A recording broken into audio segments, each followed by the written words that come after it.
Hi all, I have another amazing example of the use of the Alekhine defense as a fighting weapon with the black pieces. Here Viktor Korchnoi was playing against Efim Geller, and this is in round 18 of the USSR Championship in 1960, which was very fiercely contested by Geller and Korchnoi.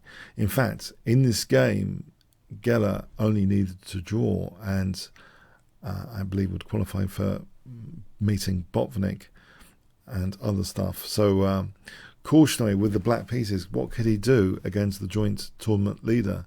So let's see. So e4, knight f6, and we are celebrating with this video this amazing course at Chessable, which you can see this short URL here if you want to check that out. Good rating on it, nearly 5 out of 5. And the 4 pawns attack is the feature of this game. We see e5, knight d5, d4, d6, c4, so white being really aggressive with the 4 pawns. Okay, so in this 4 pawns attack game example, we have bishop f5 here, which takes the bishop outside of the pawn chain if black wants to play e6 later. Knight c3, d takes, f takes, e6. We have knight f3, bishop e7, bishop e2, both sides castle, and now Korchnoi plays f6, sniping at white's centre. Bishop f4 was played. On e takes f6, okay, it looks as though black has a sort of lemming pawn here on e6.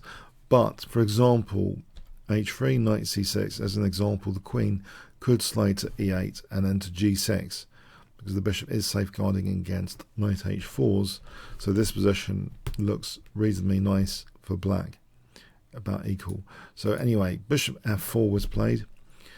We see knight c6, e takes, now bishop takes, d5. So this is very violent play from white, and Korchnoi does actually question now, because this bishop's on this diagonal, putting pressure on c3, does actually question white's ability to do something about knight a5. Is this being overly pedantic? We see now knight e5, and Geller has a very, very aggressive idea, which by Korchnoi's admission might have been actually overlooked. Korchnoi gives up this, could be useful to defend g7, this bishop, dark square bishop, to win the c4 pawn, and perhaps did not expect a slight little downside of this materialism being slightly punished now after bishop takes c4. There is a loose piece in the position, and loose pieces do tend to fall off, as they say. So Geller, to his great credit, played a very strong move, which in Chess for Life, in Chess is My Life, Korchnoi said it's difficult to admit this to reader, or even to myself, but I overlooked this next move. Can you guess the move that was overlooked? If I give you 5 seconds to pause the video.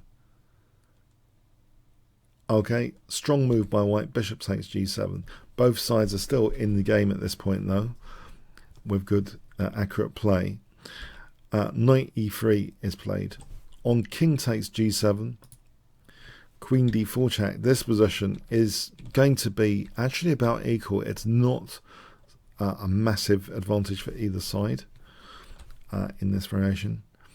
Knight e3, an alternative rook f7 might run into the tactical bishop h6. So for example, queen h4, queen c1, and there's a nifty idea after knight takes b2 here, which is rook f4 for white, knowing that the bishop is immune because of rook g4 check hitting the queen. So if queen h5, then this ends up being even again, dynamically even. So if queen takes, just to put that on the board, rook g4 check picks up the queen on h6. But yeah, that's not forced, so this is about equal here. So knight e3 was Viktor's choice. And we have now queen e2.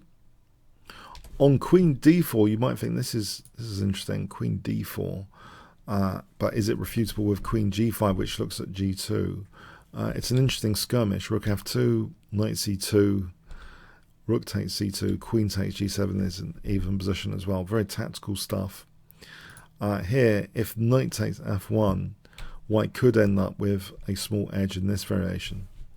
So, okay, queen e2 was played. So both sides attacking each other's rooks on f8 and f1. Knight takes f1, bishop takes f8, and a kind of desperado tactic, instead of taking on f8, getting as much as possible for the knight. Knight takes h2. The bishop comes out to c5. If king takes h2, then queen h4 check guarantees black at least a perpetual check possibilities with these checks. For example, here, bishop g4. This is really dangerous for rook h5, but it seems, yeah, white can get the things off. This would be better for black, this position. So white really has to tread carefully on king takes h2. That can be very dangerous. So we have bishop c5. Sorry, in this line, by the way, on d takes, rather, there's the perpetual check that was mentioned, possibilities here with the check and check there. So even if a pawn lands on the 7th rank, it's not necessarily deadly for black. Okay, so bishop c5, knight g4, and it looks as though we've got classic coordination of queen and knight. But this has to be balanced out against this very dangerous looking pawn now on e6 coming to e7 supported by the bishop. But, you know, with these major impressive looking upsides comes little downsides for black to celebrate potentially. We have queen h4, e7. So what are the downsides here? Well, one is if this pawn is blockaded and this connection between the bishop and pawn is interrupted, this pawn could become a liability. So we have check, and now check on f4. On queen h1 check, this is not so dangerous because of bishop g1. And if rook e8, then check here, and rook e1 guarantees white a big advantage. The queen is not that relevant in the position here. This is very dangerous for black.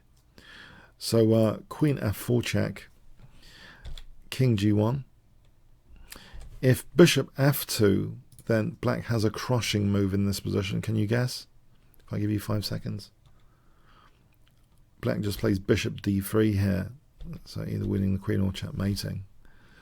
And if the king had scurried back, tried to scurry to the center, check, check. Because of this bishop, the king's not running away too far. It's at least perpetual check there. King g1 was played. Maybe if Geller only wanted the draw, though, that is a serious thing to consider, putting in the king towards the center. We have rook e8, queen f3. Clearly, if rook f1, then there's queen h2 is checkmate. So queen f3, check. So this has that option of bishop g1 if needed. We have queen h5 here, threatening knight h2 check, winning the queen. The queen gets out of the way there, queen d5, check. There's a tactical possibility, by the way, knight d5 with the idea of knight f6. And if both sides try to fork each other's queens, well, it's entertaining.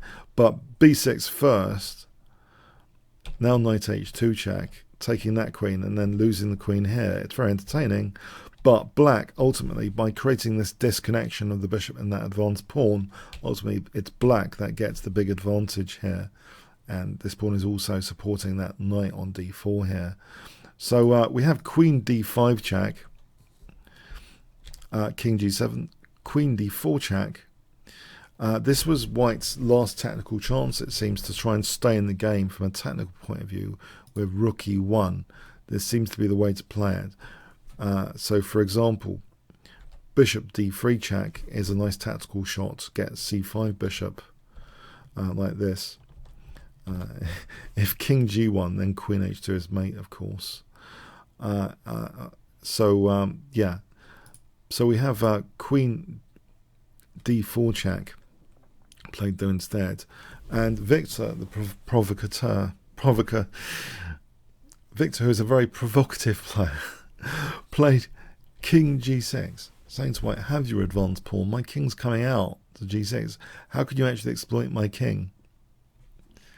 Yes, although it might look scary to do this, this seems to be the way to play it. White is in huge trouble now. Geller played knight e2. We have check, so there's a nasty pin now. Now, although the queen is stranded, it seems that the king is much safer in this variation. And so we have this idea of disconnecting the bishop from the pawn, much more evident. But before we get on to that, here, if queen g1, then taking on g1, b6, we get this same disconnection, but knight e3 even more accurate first before c5 is even more accurate, just to rule out knight f4 to d5, so the knight doesn't even get a chance to protect e7. Then we take away any connectors to the e7, so it really does become weak and able to be picked up without any problem. So in this line also, instead of bishop a3, instead of that bishop d4, just play c5 again and take here, and that's fine. Brilliant for black.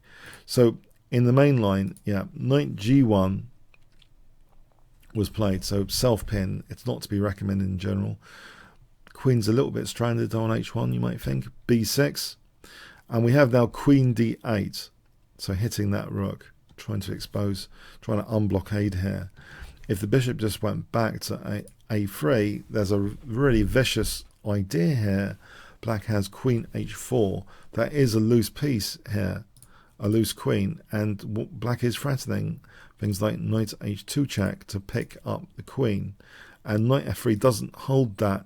That still wins a piece for black after knight h2 check. So if takes, we take the queen. And the funny thing is, knight takes f3 protects the queen here. So that just wins a whole piece in broad daylight in that variation. We have actually bishop a3 being played. That's on queen d8 being played, not bishop a3. Just to check that again, on queen h4, if the queen steps away, then queen f2 checkmate. The queen and knight are still dangerously coordinating in these variations. So we see queen d8. So white's getting sucked into this strange scenario of trying to unblockade this rook.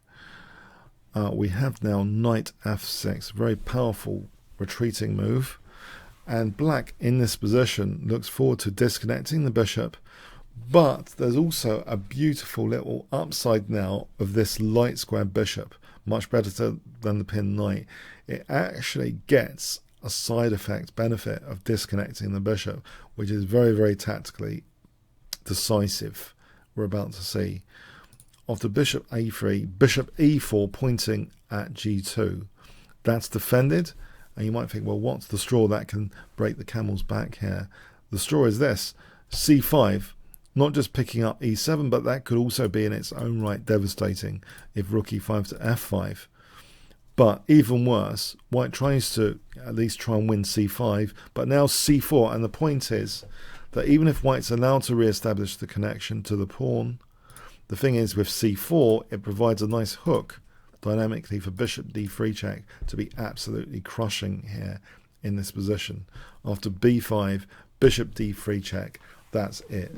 The game ended here. It's absolutely crushing this position. Even though white's still holding on to his pawn, it's his king which is in big trouble. If king f2, then knight e4 forks king and queen. If king e1, then queen takes g1 is checkmate. So yes, devastation, c4 move, sporting bishop d3 check. And with this, Korchnoi, with 14 out of 19, won the 1960 USSR Championship. So the Alekhine defense being used in such a crucially important game for 1960, this fantastic USSR Championship. You had the likes of Petrosian, I'm looking at the ChessGames.com page, Bagarov, Polgiavsky, Averbach, Smyslov, Taimanov, Krogius, Boris Spassky playing, got 10 out of 19. David Bronstein, you had a lot of big names in this tournament. But Viktor Korchnoi won it with 14 out of 19 using the Alekhine defense. So this is really being used at very critical moments in chess history. We know that Fischer also used the Alekhine defense to score a magnificent win in the 1972 World Championship against Spassky. So the Alekhine defense, a formidable, provocative weapon. If you need some provocation, look no further. And Korchnoi, the great master of provocation sometimes. So let's have a look at this course, which will explain also the variations of the 4 pawns attack and other variations. Alekhine defense, Dark Knight rises, fantastic rating at the moment, 4.89 out of 5 so far. Well worth checking out. So that's in that short URL there if you want to check that out. Okay, hope you enjoyed that game example. And today, in general, the 3 excellent game examples I thought they've inspired me to definitely consider the Alekhine defense a little bit more than I have. And maybe it's the same with you. Let me know in the comments. Okay, thanks very much.